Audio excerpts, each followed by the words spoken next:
I got to interview Mad Max Fury Road co-writer Brendan McCarthy on season 4 of the Artwell podcast, where we're studying the films of George Miller. And he told me how he went from being a comic book artist struggling to get his own movie made to designing and co-writing one of the greatest action movies of the 21st century. This is his story. In the early 1980s, Brendan was living in Australia and falling in love with surfing culture. And then one day he went to the theater and was absolutely blown away by, having a religious experience in Road Warrior or Mad Max 2. Brendan didn't just see Road Warrior once. He saw it again and again and again, as many times as he possibly could before it left theaters. Mad Max 2 set a bar in his mind that few films, if any, have been able to surpass. A comic book artist by trade, Brendan had previously done great work on the popular British comic book strip Judge Dredd. And so after falling in love with surfing and being spiritually enlightened by Dr. George Miller and Max Rockatansky, Brendan decided to develop, along with co-writer Peter Milligan, Freakwave, which was essentially a Mad Max Goes Surfing film. I invented this storyline about Freakwave, a drowned world. There's these, we call them spoilers, these sort of, Mad Max style surfing pirates. And there was a captain of a giant aircraft carrier called Captain Roaring, who had these big kind of mouth breathing tubes, but he'd use the tail ends of saxophones. So when he spoke, he'd go, but originally it was developed as a film, and myself and Peter Milligan then did a really detailed, ludicrous, like sort of 50-page treatment, designed it all. There was just one problem. Brendan and Peter had no idea how to get a film made, but you know who did? The people in Hollywood. So Brendan just got on a plane and went to Hollywood, not knowing anything about it. Very naive. And, I'd be phoning up Warner Brothers from a payphone saying, can I speak to the producers of Road Warrior? They'd be saying, well, they're in Australia. Anyway, so I had no luck at trying to, I had no contacts, didn't know anybody. If you're on the outside, there's a giant wall around Hollywood. You've got to find the way in. That's the thing. You've got to get over the wall. But unfortunately for Brendan, he was never quite able to get over that wall with Freakwave. But while he was in America, he happened to meet this other comic book artist called Dave Stevens, who created The Rocketeer. A beautiful comic. And he saw my stuff and went, wow, why aren't you being published over here? And I said, well, I don't know anybody. He said, go down to San Diego to Pacific Comics. They'll snap you up. So I did. I took a train down to San Diego. He put a phone call in for me, made an appointment. They bought then Freakwave as a comic strip inside a compendium type comic with 3 stories in it. That's how I got my break in America. And Brendan stayed in America working on comics, and despite offers from Marvel and Grant Morrison successfully pitched to DC a Batman book because they were looking for strong material or big graphic novel type material after The Dark Knight. And he pitched them something called Arkham Asylum. I don't know if you know the graphic novel. It was very, very successful. Probably sold 1 million or something. He wanted me to draw it. But I had just developed, with my writing partner, Peter Milligan, Rogan Gosh and Skin. And so it was either make a load of money and do Batman. But if I do that, I'm not going to do my own stuff because nobody else is going to do it. So I had to make the decision that I just want to make my stuff. These are stories I want to see out there. Both, again, condemned to cult classic status rather than mainstream, success. I mean, they were quite successful. They weren't like, a Batman graphic novel or something. Obviously doing Arkham Asylum would have done my profile a lot of good. But in the end, I thought, well, if I do that, I don't do these. For me, I made the right choice. But sometimes it's not about how many people are seeing your work, but which people are seeing your work. Because the director, Steve Barron, who had done a pop video called Take On Me by Aha, he had this new pop video that he needed visuals for, and somebody had recommended me because of my art. And so Brendan went in to meet with Steve, and the music video he wanted his help on was for Michael Jackson's Bad. Steve pitched Brendan on his vision for the video. It was going to be Michael Jackson dancing with, they blow up all these motorbikes, and the motorbike pieces come together and they all do a dance routine, stop frame animation, blown up motorbikes, with Michael doing one of those dance sort of routines. And there was Day of the Dead, skeletons, at the end of the dance routine. You know, each chorus it would go back to the dance routine. And I said, yeah, I can do that. So I was designing all the visuals for each of the sequences. There was just one catch. The meeting was at 4 o'clock in the afternoon. And they said, right, okay, listen, the only downside is we need it for 9 o'clock tomorrow morning because we've got a meeting with Michael. And rather than saying, oh, I can't get them done by the morning because that means I've got to work all night. But I could do it in a couple of days. That wasn't an option. The option is you want it by... I've got to work, okay, I'll do it. And I did it, and so I just did an all-nighter and delivered it. And they were really grateful, and they were blown away. It's fantastic. And then, from then on, I got lots of work from them, because I was prepared to go for it. Unfortunately, this version of the bad music video never got made. But that didn't mean Brendan's work was in vain, because he'd made such a good impression. When it came time for Steve Barron to direct his next feature film, he called Brendan and asked him if he could come and help him with Teenage Mutant Ninja Turtles #1, with the boarding and, camera shots and, how things play out. Concept art for what things their lair in the sewers look like, or whatever you're having to do, and then the design of the turtles themselves. What was it like to see his designs brought to life in a feater film? I mean, I was on the set a few times to watch how they were filming it, and that was very interesting, watching these acrobats who were also tutored in the art techniques of ninja martial arts. They had about 6 of them, but there were 4 turtles, and they had to rotate them because once they got in the costumes and then he put the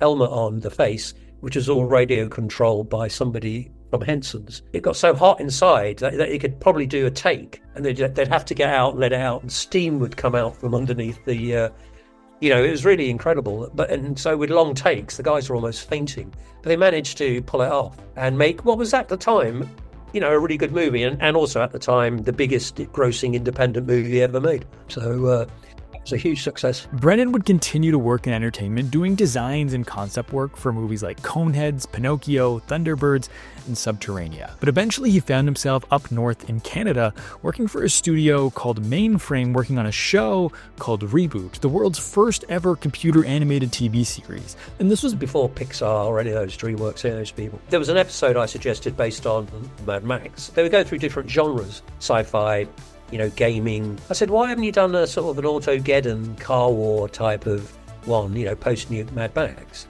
And I gave them a couple of drawings of what it could look like, and they went, wow, yeah. And so they kind of rushed that one into the schedule, and that was fairly legendary in that they did it. The whole episode was done in 3 weeks. It was insane because normally had 10 weeks. But it looked fantastic at the time. Now it looks very crude, but that was the state of the art of CG. And in that episode of Bad Bob, I then refined you basically reused that idea of the retro vehicles on big wheels like monster trucks and all that stuff. That was then in that episode. Brendan got a copy of the Bad Bob episode and sent it to George Miller with an enclosed Post-it note with just one line on it. What happened to Mad Max? What Brendan didn't know was that at that time, George was actually thinking about doing a Mad Max TV series. They got in touch with me and said, look, we're going to be in Hollywood next week. Can we do a meeting with you as with this project you might be interested in? So I was up in Vancouver, so I flew down to Hollywood, out my own money, and to pretend that I lived in Hollywood so I could just casually go to a meeting with them. Of course, why wouldn't you go to a meeting with George Miller? George wanted to hear more about the technology behind Reboot, and then after discussing how they could use it, the conversation moved over to be about the Mad Max films. And then Brendan just started pitching George on all of these ideas that he had for another Mad Max movie. He figured he was never going to use these ideas, so he might as well give them to the one person who actually could. Brendan's ideas ended up making an impression on George, because 6 months later, after he'd finished Babe 2, he phoned me up and said, listen, I'm thinking of doing a Mad Max film. Do you want to come along and work on it? Brendan didn't even have to think about it. He was in. And part of the attraction of Mad Max is, other than absolutely loving them, was it was the last franchise that hadn't been completely fucked by endless crap sequels. When we got into doing Fury Road, I was absolutely adamant that all options are off the table other than this film is going to blow everybody away and will be huge. That's the brief. Oh, no, worthy sequel but doesn't quite work. None of that. That's off the table.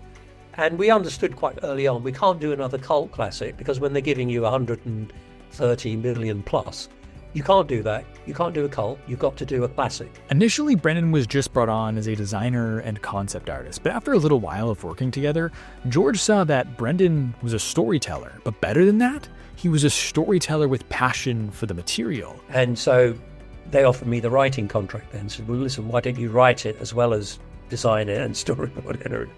I said, yeah, I don't mind. Let's do it. Let's go for it. And Brendan's first request when he officially became a co-writer was to completely ban Joseph Campbell. I said, look, I want to do this like the Beatles making a record. I don't want to do it like two screenwriters tapping away, reading Joseph Campbell and saying, we need a Threshold Guardian on page 21. You know, all that crap. I just said, I know all that stuff. You know all that stuff. Let's dump it and just rely on our instinctive, pure creativity. And so we got more of a chance of the film developing into something new. So I said, let's just do it like them. Let's be experimental while we're doing it. No idea is a bad idea. Let's just park great ideas that we can't use, but have them anyway, because you never know. And so that's exactly what they did. They were just throwing ideas out left and right. The crazier, the better. The writing of Fury Road certainly wasn't conventional. Instead of writing a screenplay, George and Brendan made storyboards. There were no limits. Inspiration could come from anywhere. George walked into the studio one morning and said, can you do anything with this? And handed me a torn out photograph from a magazine of an acrobat on a pole. And I knew instantly what he meant. What he was doing is recapitulating the diagonal and vertical action axis of Thunderdome by the bouncing straps, except another way of doing it, which gets you off that horizontal axis all the time with vehicles. Within 5 minutes, I did a drawing of a vehicle with a long pole and a guiding thing, and I called it a polecat, and I had a guy on the top with a chainsaw. One of the best ideas in the movies was the two of us, him saying, can you do anything with that? Me saying, walking up to him 5 minutes later saying, there you go, polecats. They board vehicles like pirates. And he went, beautiful. Because we knew it was going to be one of the best sequences in the film. Once you realize that a comic book artist was one of the co-writers of Mad Max Fury Road, you really start to see the comic book influence. If we look back to the original Freakwave comic, the designs for like the vehicles, I was really obsessed with 1930s set gangster movies. I love the vehicles, Tommy guns out the window, all that kind of with the running boards and all that. I really like that retro look. And so I created those sort of retro vehicles, but built up on big wooden skis so they could surf through. So I was cannibalizing motor boats and old vehicles. I mean, it was crazy, but it was more the look. The look is what I liked. When it came to designing the vehicles for Fury Road, Brendan said to George, we had to have hot rods in Mad Max. It's crazy that Mad Max doesn't have hot rods. And, from that, who drives the hot rods? Oh, yeah, it's a youth cult. Who controls the youth cult? Oh, it's this Immortan Joe. So sometimes a design creates a stream that enlarges, say a villain suddenly gets this entire other offshoot of war boys and the like, or necro boys as they were originally called. Again, when I came to do the designs then on the vehicles, I wanted the vehicles to, completely build on the tradition of Mad Max. But the hot rods, I wanted to replace the dune buggy look that you were seeing in the Mad Max films of yore, with hot rods that are Mad Max hot rods, of course. Some of the bigger vehicles would actually be retro cars, but on monster truck wheels. And, you saw Immortan Joe's vehicle. Now, I didn't actually design that vehicle, but the principle of the aesthetic of then using old-style 1930s, 40s vehicles souped up into Mad Max versions. That was almost my first original creative input into Mad Max, was the design one, so that the look would be distinctive from the previous three, but in keeping and a progression. Brendan and George were in the same boardroom every day, and they worked for, as I say, a couple of years on it, and there were all drawings and designs everywhere. One of the highlights of the whole experience for Brendan was when Mel Gibson, the original Mad Max, took a secret trip to Sydney to view the storyboards. Talk about a great pop culture moment. But I sat and watched George and Mel on two little chairs on wheels scooting around, and George took him through the entire movie frame by frame, and I'd be listening out like, is Mel going to laugh at that bit? And you'd hear him go, oh great. It took him about 3 hours to go through the whole movie with Mel. He said, wow, you're really prepared. So he was there to see it and decide whether or not he was going to play Mad Max.